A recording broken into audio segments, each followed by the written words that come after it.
ਅੰਮ੍ਰਿਤ ਦੀਵਾਨਾ जी पंजाबी ਸਾਹਿਤ ਵਿੱਚ ਕਿਸੇ ਜਾਣਕਾਰੀ ਦੇ ਮੁਹਤਾਜ ਨਹੀਂ।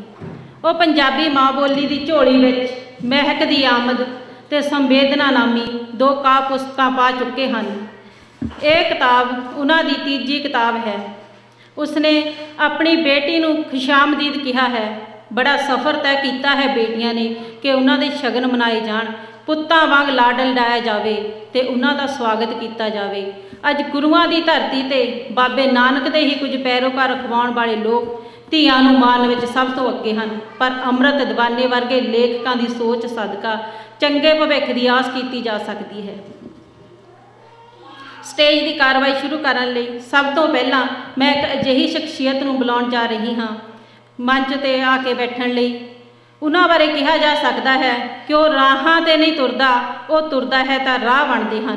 जुझारवादी कविता के प्रसिद्ध कवि ते अवतार पाश यादगारी ट्रस्ट के मोढी चिंतक लेखक कवि सुरिंदर धंजल नूं बेनती करती हाँ कि वह प्रधानगी मंडल में बैठण लई मंच ते आउण। हुण असीं कनेडियन पंजाबी कविता पंजाबी सभ्याचार के संदर्भ दे लेखक प्रसिद्ध रेडियो होस्ट चिंतक ते साहित्यनामा प्रोग्राम के संचालक अगांहवधू प्रगतिशील साहित्य दे विच मोढी डॉक्टर दर्शन गिल जी नूं सत्कार सहित बेनती करती हाँ कि वह मंच ते आउण। दिल च तमन्ना अणख नाल जीउण दी दबे ते कुचले लोकां दा शिंगार बन के निकलांगे। इनकलाबी सोच दे धारनी ईस्ट इंडिया डिफेंस कमेटी दे लोक पक्षी लहरां दे हामी मेरा मुराद है हरभजन चीमा जी तो कि वह भी प्रधानगी मंडल में आके बैठण।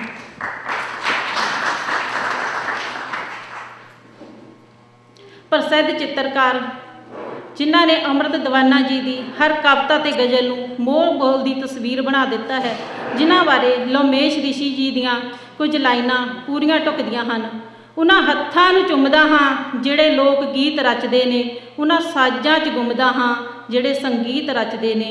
कनवसां संग मैं जम्मिया, मैं पलिया ते बड़ा होया, उन्हां रंगां च घुमदा हाँ जिहड़े तस्वीर रचदे हन। मेरी मुराद है शीतल अनमोल जी तो कि वह भी प्रधानगी मंच में आके बैठे। हुण अपनाऊ कौन उसनूं जो डेरियां दे विचों चिड़ियां दा चंबा अपनी असमत लुटा गया है। सो अज दे कवि साडे अमृत दीवाना जी, उन्होंने भी बेनती करदी हाँ कि वह भी प्रधानगी मंडल में आके बैठण।